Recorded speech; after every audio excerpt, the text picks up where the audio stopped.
It was a lively discussion about what the working group didn't want.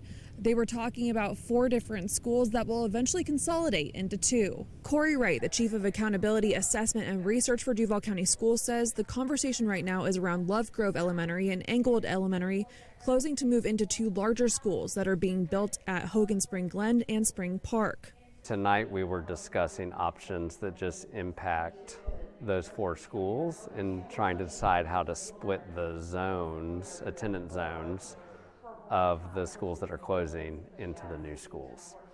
There is also going to be some conversation around looking at some options that may impact some of the adjacent schools. There were 3 maps the group was considering for boundary changes. The working group eliminated option 1 and decided to focus on options 2 and 3.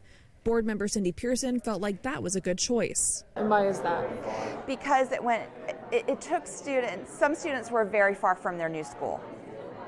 And so the 2 that are remaining are more of a block where students will be closer to their new school and not have such a long drive or bus ride. Nothing has been officially decided just yet. The working group is working through recommendations that will go to the superintendent, who will present an option to the school board. District 1 board member Tony Ricardo attended the meeting. He shared that his role was to listen and learn to what the community wants. He encourages people to stay engaged. If you're in the community in that area and you want your voice heard, you got to step up. Let people know what you want. Board member Pearson says it could take several months to get to a board vote. Now, the working group is going to meet again next week to discuss further options about the boundary changes.